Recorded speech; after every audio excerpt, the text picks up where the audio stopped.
Put your hands up, buddy.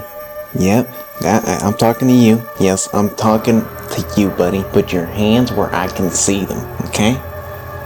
So what color do you guys want? Do you guys want blue, purple, red? Well, let's feel a little red. Get a little. Alright, what to talk about today? Give me a topic. Libraries and books. Libraries and books. Okay, libraries.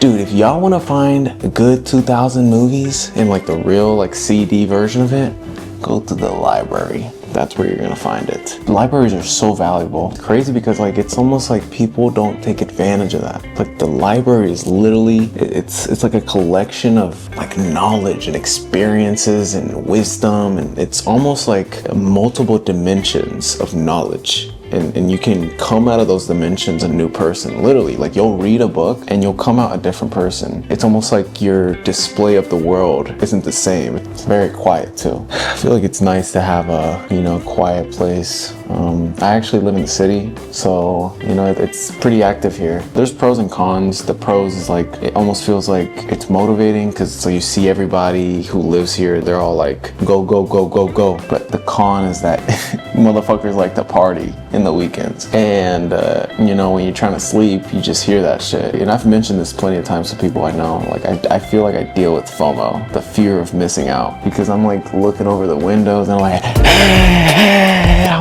yeah, gotta go to work tomorrow. But it's whatever, like it comes with it. And I have to kind of like remind myself like, hey Jair, you live in the city and this is just how the lifestyle is around here. Like the second I go to my mom's house, it's almost like, it's like the angst, almost like stress is gone because I'm almost in the country. That's how it feels. And my mom lives in the outskirts of the city. Yeah, dude, libraries are cool. Libraries are really cool. And it's crazy because people don't take advantage of it. There's so much knowledge. Like you can really change your life. It's like significant impact in the world. And it's so funny because it's like, it's not told. And if it is, people aren't like, I feel like honestly it's attention span. Motherfuckers can't prolong their attention span even for a duration of 30 minutes. It's crazy because if you have good attention, like if your attention muscle is really good, in my opinion, I feel like you'll turn out good in life because, think about it like this. In order to learn something, in order to grow, you have to attend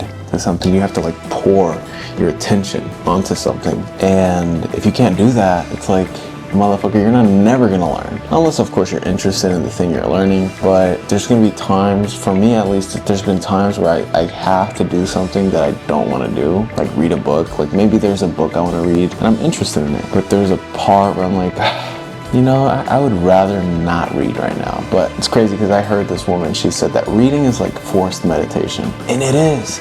Because you have to force yourself to focus on every word that you're reading. And in order to do that, you have to like stay in the moment. You have to be in the present moment. You have to focus. And focus is honestly meditation. All of the meditation gurus out there, like actual experts on meditation, people who preach about meditation, it's all about focus. What do they all say? Focus on your breathing. Focus on a focal point on the, I guess you could say, external world. What else? Yeah, like those things. Focus on your breathing.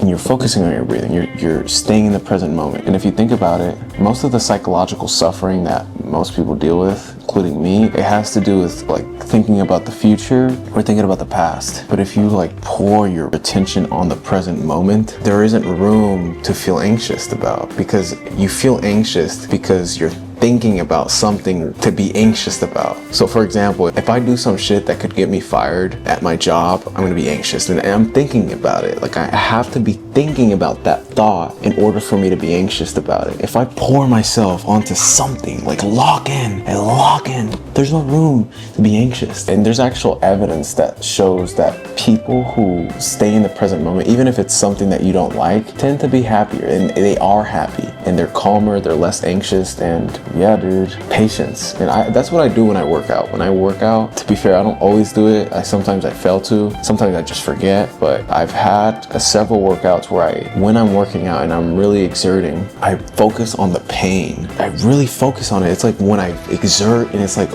all the thoughts come out. It's like, get the fuck out of here, dude. Like, stop doing this shit. Stop, quit, stop, it hurts. Like my mind starts to like convert into like pussy.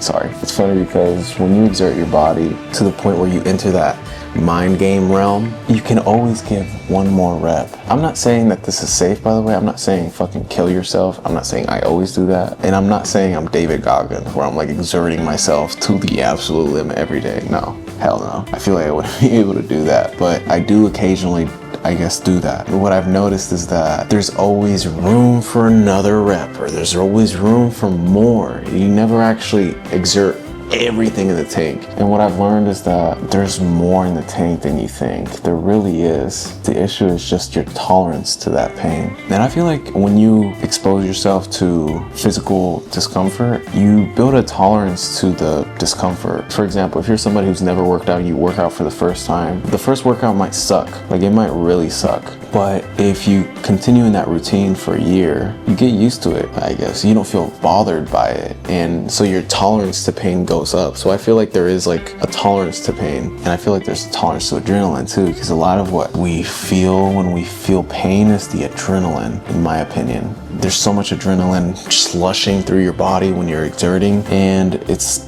uncomfortable because you're not used to that on a day-to-day, because you're not placing yourself in that situation. But I feel like it's important to get to that point because it shows you what you're capable of. It shows you what you're able to endure. So yeah, libraries are cool. I hope you guys found that one interesting. We need you to comment down below what parts of my speech you guys can relate to. Until next time. You got lucky this time, buddy. You got lucky this time, buddy. Be careful out there, okay? I'm gonna put this one back in here. Oh shit.